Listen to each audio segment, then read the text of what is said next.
former chair of the Electoral Commission, Dr. Afari Gyan, has cautioned the Electoral Commission to be extremely cautious when introducing new technologies in their operations. His comment comes at a time former President John Mahama wants the Commission to publish the findings of its investigations into alleged hacking of its electronic transmission result during the 2016 polls. Dr. Afari Gyan cautioned the Commission not to rush in introducing those technologies, but must agree with political parties before introducing any such thing. He spoke at a conference organized by the West African Election Observers Network on the theme Technology-Driven Elections and Observations here in Accra. I think that an election management body should not rush to introduce technology. Before my retirement, some fellow election administrators would say to me, "Oh, Ghana started introducing technology before we did, but we have now overtaken you." Only to learn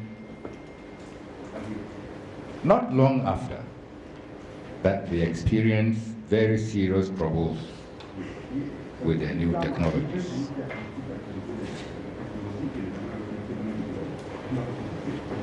It is not helpful to view the introduction of technology in terms of a race for honors. I have said time and again that my personal take on the issue of introducing technology into election administration is the seemingly contradictory dictum of making haste slowly. In our electoral environments, which are inundated with suspicion and mistrust, for technology to advance the cardinal principle, it is important that the processes associated with it have 4 features. 1, they are easy for all concerned to use. 2, they are accessible, secure, and sustainable.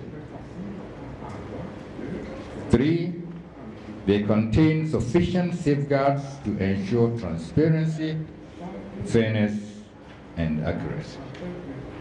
And 4, their outputs are auditable in case of controversy. We all know that technology can be used to solve problems of efficiency,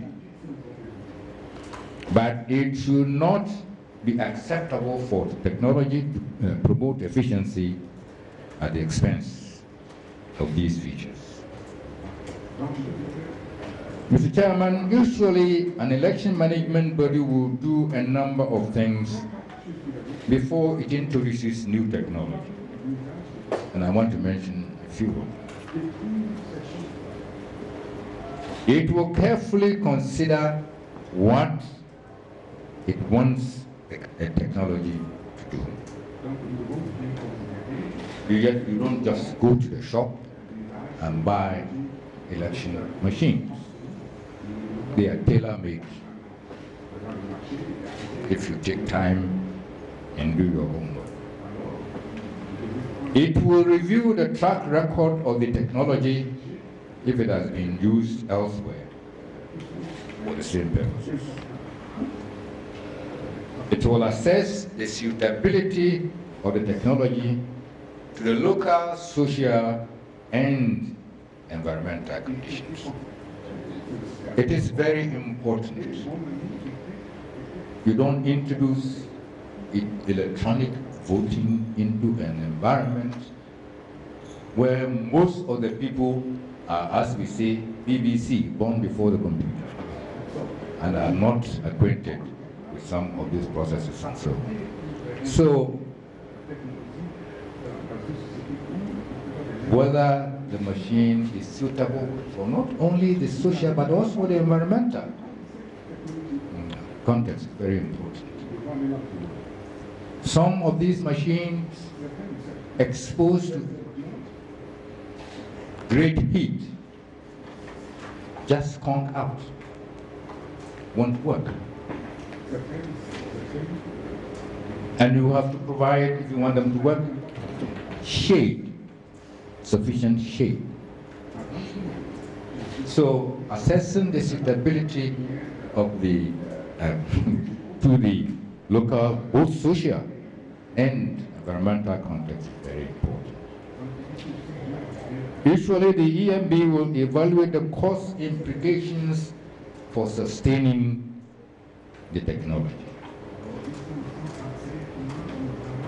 It will try to ascertain the level of trust of the political parties and the elections in the new technology. And there were some that did not do any consultation with the political parties have run into great difficulty. It's always important to try to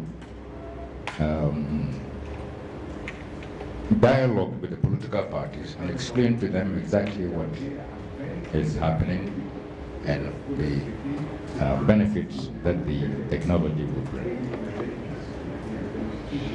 The electoral commissions will also consider the security issues related to the new technology.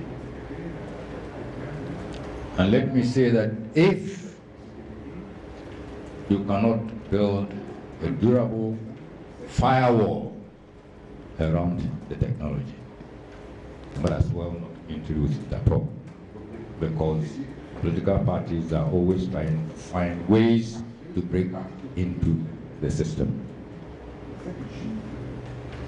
Finally, it will adequately test the operational capacity and the accuracy of the outcomes of the technology before it is used in an election. This is very important.